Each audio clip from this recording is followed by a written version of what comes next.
साल गुजरे हैं पार्लिमानी तारीख के, उसमें तमाम असेंबलियों ने अपनी मुद्दत पूरी की है। 2002, 2008, 2013, 2018 टेन्योर के दौरान जो है वो ऊंच नीच होती रही, खुसूसन ये जो पिछले 5 साल गुजरे हैं। जनाब स्पीकर, मुझे इस बात का फख्र है कि मैं पिछले 33 साल से लगातार अल्हम्दुलिल्लाह इन ऐवानों में हूं। 3 साल उस ऐवान में रहा, 30 साल हो गए हैं मुझे, और आपने मुझे कल शील्ड भी अता फरमाई।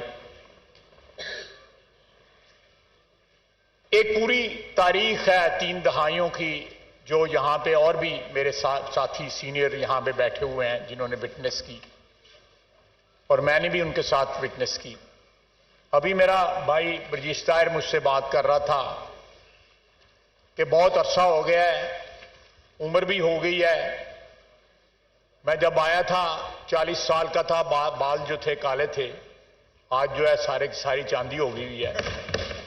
तो ये जो सारा इर्तिका है हमारे मुल्क में, पार्लियामेंट का जो इर्तिका है, 90 की दहाई में बदकिस्मती के साथ पहले मार्शल जो थे वो शब खून मारते थे पार्लियामेंट के ऊपर, पार्लियामानी जमहूरियत के ऊपर। उसके बाद 58(2) वो भी मार्शल ने जो है बजरिया असेंबली जो है एक हथियार आपस में अपने हाथ में ले लिया, जिसकी शिकार जो है बार बार जो है। और फिर एक वक्त आया कि मोहतरमा बेनजीर भुट्टो शहीद ने और मियां नवाज शरीफ ने इत्तफाक राय से 52(8)(2)(b) का जो है ना खात्मा किया, और उसने इन असेंबलियों को जो है 5 साल की मुद्दत पूरा करने की अपॉर्चुनिटी प्रोवाइड की।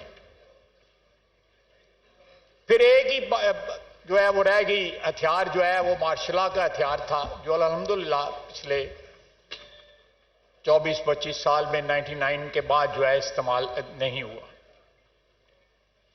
लेकिन जनाब स्पीकर,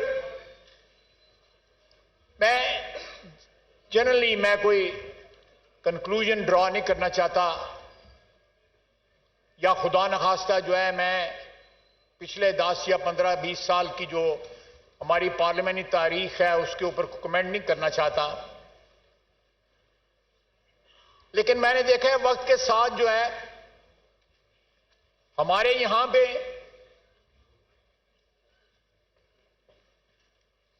पार्लियामेंट्री जो नॉर्म्स हैं वो आहिस्ता आहिस्ता जो है ना उनका एहतराम जो है वो डिल्यूट होना शुरू हो गया। मैं एक बड़ी रोजमर्रा वाली बात करूंगा। मैं यहां फ्लोर पे भी और आपके साथ प्राइवेटली भी ये बात करता हूं। आप बाहर निकलें, पैदल नहीं चला जाता इन कॉरिडोर्स के अंदर, जो है इतनी यहां पे खलकत होती है। खुदा न खास्ता कोई जैकेट पहन के आ गया तो आप साबित that security is absolutely nowhere. ये एक ऐसा चीज है, पहले ये लॉबीज का एक एहतराम होता था कि मेंबरान के अलावा लॉबी में कोई नहीं आता था। अब खाने के वक्त जो है पता नहीं कहां कहां से लोग आके जो है यहां पे खाना खाते हैं इन लॉबीज के अंदर जो है। तो मेरा ख्याल है कि ये थोड़ा सा ये पार्लियामेंट कुछ तकद्दस हमारे हाथ में है कि हम उसको प्रोटेक्ट करें। कुछ जो है रवायात को इन्फोर्स होना चाहिए, उनको रवायात का जो है एहतराम होना चाहिए ताकि ये तकद्दस जो है वो कायम रहे। दूसरी मैंने इंपॉर्टेंट बात जो नोट की है अपनी पार्लियामेंटी जिंदगी के अंदर कि सर नुमाइश बहुत आ गई। ये ग्रीन नंबर की प्लेटें, ये डाले, ये झंडे, हम आवाम के नुमाइंदे हैं, आवाम के खादम हैं, उनके वोटों से हमें इज्जत मिली है, हमें उनके रंग में ही रंगा रहना चाहिए। हमें जो है ये एक अलहदा अपना स्टेटस जो है वो ज्यूम नहीं करना चाहिए। रात के अंधेरे में भी झंडा लगा होता है, सनसेट के बाद जो है झंडा नहीं लगता। ये झंडे की तकदीस जो है, ये तकद्दस जो है, ये चीज डिमांड करती है। हमारे जो एटीट्यूड जो हैं वो पहले मैं समझता हूं कि अवाम के साथ जो राब्ता था या अवाम के साथ जो एक जो रिश्ता था वो बड़ा बराबरी का रिश्ता था। अब हमारे यहां पे जो रिश्ता है उसमें बहुत सी ऐसी चीजें आ गई हैं जो हम उनसे जरा थोड़ा सा एलिवेटेड एक उसके ऊपर जो है स्टेज के ऊपर या एक एलिवेटेड प्लान के ऊपर जो है ना समझते हैं कि हम खड़े हैं। तो मेरा ख्याल है, मैं क्रिटिसिज्म नहीं कर रहा, लेकिन अपने तजर्बे की बुनियाद पे जो है अपने साथियों के साथ और अपने आप को भी जो है सेल्फ क्रिटिसिज्म भी कर रहा हूं कि ये चीजें सामने रखनी चाहिए ताकि आवाम की नजरों में इस ऐवान के जो मेंबरान हैं उनका एहतराम, उनका तकद्दस जो है वो बढ़े। ये ना हो कि जिस तरह सोशल मीडिया के ऊपर, दूसरे मीडिया के ऊपर, अदरवाइज टॉक शोज के अंदर हमारे जो है वो बखिए उधेड़े जाते हैं, कहीं जायज और कहीं नाजायज जो है। जनाब वाला, ये असेंबली जो है 14-15 महीने खत्म जो है हो रहे हैं आज इसके, और साथ इस असेंबली की जो है डिसोल्यूशन हो रही है। ये बड़े टर्मोइल वाले 15 महीने रहे हैं। नवंबर तक तो ये पता नहीं था कि आज जा रही है, कल जा रही है, कल सुबह होनी है, नहीं होनी, क्या होना है। नवंबर के बाद जो है एक स्टेबिलिटी जो है वो आई, और उस वक्त से लेके अब तक मासवाए जो 9 मई का एक वाकया हुआ जिसने हमारी तारीख को जो है वो दागदार किया, और हमारे सामने एक ऐसे शख्स का चेहरा बिल्कुल जो है साफ साफ सामने आया कि वो अपने इक्तदार के लिए कुछ भी कर सकता है। वो पाकिस्तान के जो अदारे हैं, उनके जो एस्टैब्लिशमेंट की जो इंस्टॉलेशंस जो हैं, जो यादगारें हैं, जिनका एक तकद्दस है, हमारे एयर बेसिस जो हैं उनके ऊपर भी हमला कर सकता है सिर्फ और सिर्फ अपने इक्तदार के लिए। जनाबे वाला, यहां पे बहुत से लोग बैठे हुए हैं मेरे साथी, नहायत काबिल एहतराम साथी, जिन्होंने कैदोबंद की सोबतें जो है वो बर्दाश्त की। ख्वातीन यहां पे इस हाउस में पहले भी आई हैं, अब भी जो है आती हैं, मेंबर्स बनती हैं, उनके ऊपर भी जो है मुकदमात बनते रहे, बल्कि कैद भी होती रही। बीबी शहीद ने कैद की सोबतें बर्दाश्त की, मरियम नवाज ने कैद की सोबतें बर्दाश्त की, हमारी बहन ने फरियाल साहबा ने भी कैद की सोबतें बर्दाश्त की। तो ये एक लंबी दास्तान है। 2 पार्टियां जो थीं, जो पहले मुतहारब थीं, बाद में उनमें एक अंडरस्टैंडिंग डेवलप हुई जिसकी वजह से स्टेबिलिटी आई, सियासी इस्तेकाम आया। लेकिन कल एक शख्स कह रहा था कि अपने वकीलों को मुझे जेल से निकालो। अभी 2 दिन या 2 या 3 दिन हुए हैं, और एक ऐसे केस में वो पकड़ा गया है जो मैं समझता हूं कि साहिब इक्तदार लोगों के लिए शर्म का मुकाम है कि आप तोहफे मिलते हैं तो आप उनको बेच देते हैं। अल्लाह ताला माफ फरमाए। तोहफे जो होते हैं वो चेरिश करने के लिए होते हैं, वो होल्ड करने के लिए होते हैं, निशानी के तौर पे फख्र के साथ होल्ड करने के लिए होते हैं, ताकि आपकी आने वाली नस्लें भी जो है उन यादगारी चीज़ों को जो है चेरिश कर सकें, उनका एहतराम कर सकें और अपने बुजुर्गों को याद करें। लेकिन उसने सौदागरी की, पहले बेचे, फिर पैसे लिए, पैसे कुछ जमा कराए, कुछ जो है प्रॉफिट के तौर पे अपनी जेब में डाल दी, और हजारों लाखों उसके चाहने वाले हैं जो समझते हैं कि ये कोई जुर्म ही नहीं है। आप इससे अंदाजा लगाएं कि हमारी ज़हनी पस्ती का क्या हाल है, कितना जवाल आया है हमारी इखलाकी, ज़हनी और माशरती पस्ती। 9 मई का दिन जो है मैं समझता हूं कि हमारी तारीख में एक वाटरशेड जो है, एक ऐसा मोड़ था जिसने इस कौम को झंझोड़ के रख दिया। मैं कल प्राइम मिनिस्टर के साथ और भी हमारे कोलीग्स जो हैं, कैबिनेट कोलीग्स जो हैं, वहां पे थे। शुहदा का एक वहां पे यादगार, उनकी याद में जो है एक वहां पे फंक्शन हुआ। वहां पे गाजी भी थे, किसी की लिम्स जो थी जो है वो खो गई हुई थी किसी जंग में, किसी हादसे में, दहशतगर्दी के किसी हादसे में। किसी की बिनाई नहीं थी, किसी के बाजू नहीं थे, किसी की टांगें नहीं थी। शुहदा की माएँ थीं, बहनें थीं, बीवियां थीं, बच्चे थे।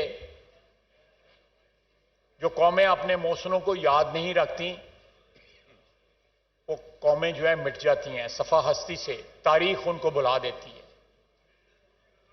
ये लोग हमारे मौसन हैं, ये लोग जो हमारे सरहदों की हिफाजत करते हैं, बर्फों में, रेगिस्तानों में, पहाड़ों पे दहशतगर्दी की जंग आज भी जारी है। दुख के साथ कहता हूं कि 30-40 साल हमारे वतन ने जो है अफगानिस्तान में इन्वेस्ट किए और हमें आज उसके बदले में क्या मिल रहा है? दहशतगर्दी का तोहफा। ये एक ऐसी जंग है जो अभी भी जारी है और उस जंग के दौरान जो है आप जो है अपनी दफाई अफवाज के ऊपर हमला कर, जब उनका सियासी रोल होता है, जब वो हुक्मरान होते हैं, तो फिर किसी हद तक क्रिटिसिज्म जो है उनका जायज होता है, बनता है। लेकिन इस दौरान, हालत जंग के दौरान जो है, जो पीटीआई ने 9 मई को जो कुछ किया, जितनी भी उसकी मजम्मत की जाए कम है। जनाब आला, ताकत की जो हवस थी, मैंने अभी कहा कि नवंबर के बाद जो स्टेबिलिटी आई, पूरी कोशिश की गई, मैं ऐनी गवाह हूं कि नवंबर में जो अपॉइंटमेंट हुई, जो चेंज ऑफ कमांड हुई, उसको मुतनाज़ा बनाने की पूरी कोशिश की गई ताकि स्टेबिलिटी इस मुल्क में ना आए। अल्हम्दुलिल्लाह स्टेबिलिटी यहां पे रिस्टोर हुई और इंशाअल्लाह ताला इलेक्शंस होते हैं, इसके बाद जो है नई कौमी असेंबली का नया ऐवान बनता है, तो मजीद स्टेबिलिटी यहां पे आएगी। और ये जो गुमगू की कैफियत है, जो एक ऐसी कैफियत है कि जो हमें ना सिर्फ माशी तौर पे बल्कि माशरती तौर पे, इखलाकी तौर पे, ये कैफियत जो है हमें जो है वो order in the house please. आपस में ऊंची आवाज से अगर आप बात करेंगे तो जो ऑनरेबल मेंबर के पास फ्लोर है वो डिस्टर्ब हो जाते हैं। तो आज तो हैप्पी एंडिंग करनी है, खुशगवार माहौल में, अब मेरा ख्याल है। तो ख्वाजा साहब से भी मैं गुजारिश करूंगा कि सियासी तकारीर तो हम करते रहते हैं, आज खुशगवार माहौल में बातचीत होनी चाहिए। जी तशरीफ रखिए।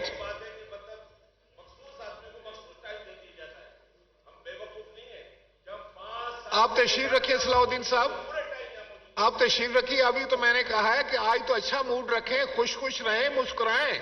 आज आप 5 साल गुजार के घर जा रहे हैं वापस, फिक्र की जरूरत नहीं है। मेरे भाई जो हैं वो नाराज हो रहे हैं, तो अगर वो इस हॉल में हर वक्त बैठे होते हैं तो आप भी गवाह हैं, मैं भी यहां बैठा होता हूं, तो मैं भी यहां पे हाजिरी पूरी देता हूं। तो ठीक है, उनका भी हक है, जितना मेरा हक है उतना उनका भी हक है, मैं उसको डिनाई नहीं करता। और वो कह रहे हैं कि मैं कोई तारीख बयान कर रहा हूं। जब तारीख से आप इर्रेलेवेंट होंगे तो फिर आपका माजी से इर्रेलेवेंट होंगे, फिर आपका मुस्तकबिल भी कोई नहीं होगा। सीधी सीधी बात है।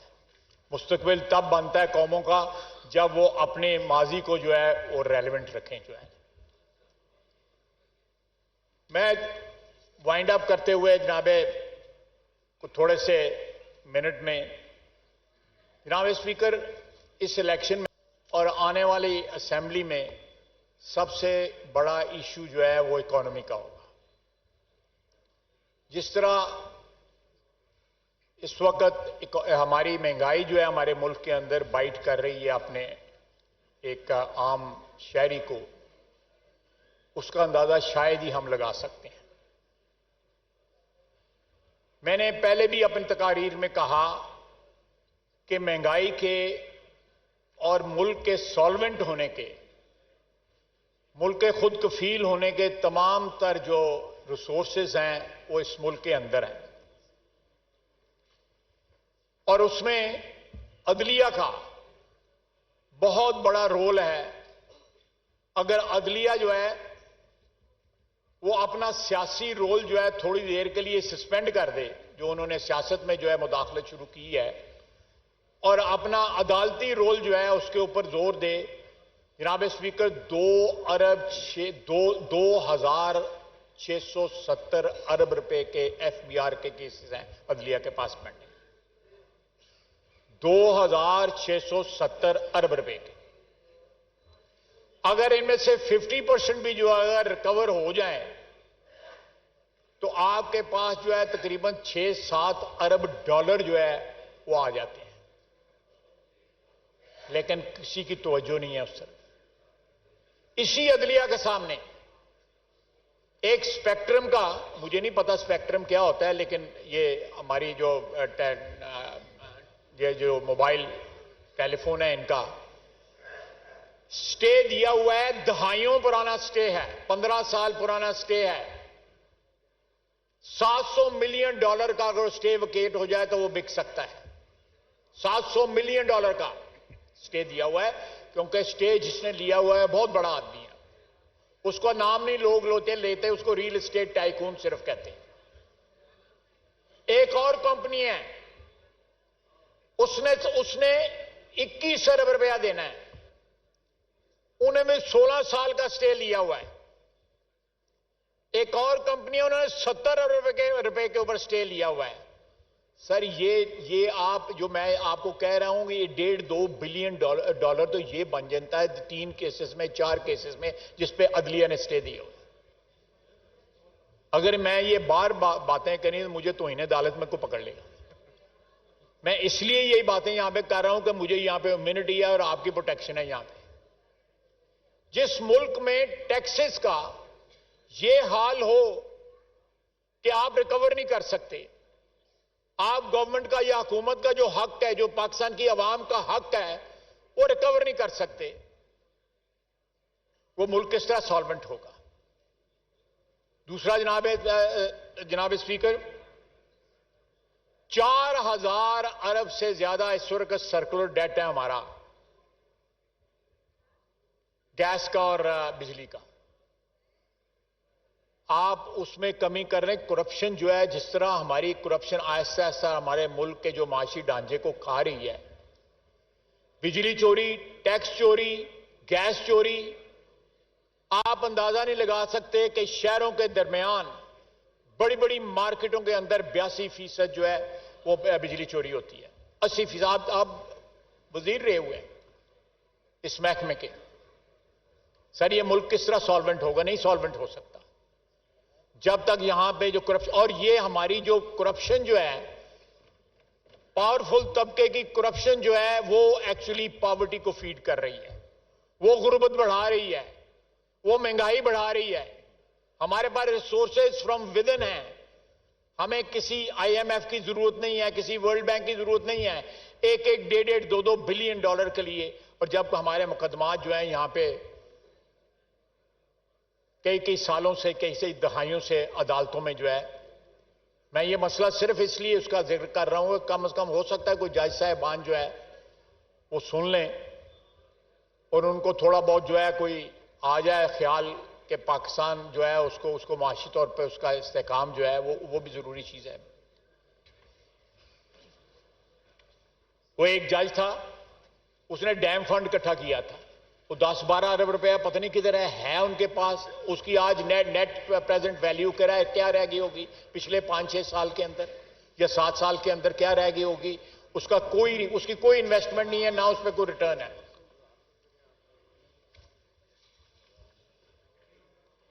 इनाम वाला, मेरा ख्याल है कि प्राइम मिनिस्टर साहब ने भी आना है, मेरा ख्याल है आपको पैगाम आया हुआ है। जी। मैं ज्यादा वक्त नहीं लूंगा, मरियम भी आ गई, उसने कोई लेजिस्लेशन भी करानी है, तो मैं उसमें रुकावट नहीं बनूंगा। लेकिन मैं इन अल्फाज के साथ कि पिछले 15 महीनों के अंदर इस असेंबली ने जो जंग लड़ी है वो हमारी तारीख का एक बहुत रोशन बाब है।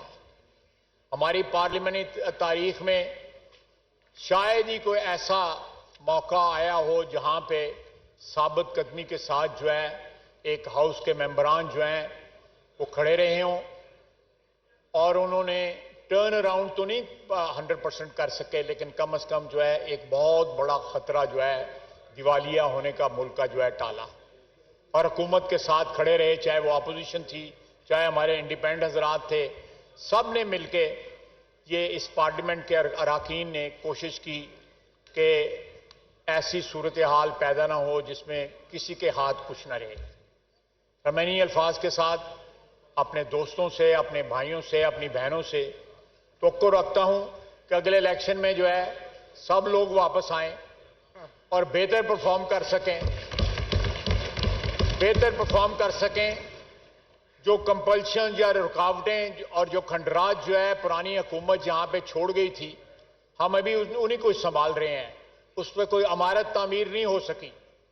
वो अमारत तामीर वही तभी होगी जब एक स्टेबल हुकूमत इन इलेक्शन के रिजल्ट में बने और वो स्टेबिलिटी के साथ, कॉन्फिडेंस के साथ, इस्तेकाम के साथ जो है पाकिस्तान की आवाम की मुश्किलात दूर करें, अपना एजेंडा पूरा करें, जिसके सरे फहरिस्त जो है महंगाई है और माशी बदहाली से जो है जान छुड़ाना है। वमा अलैना इल्लल बलाग।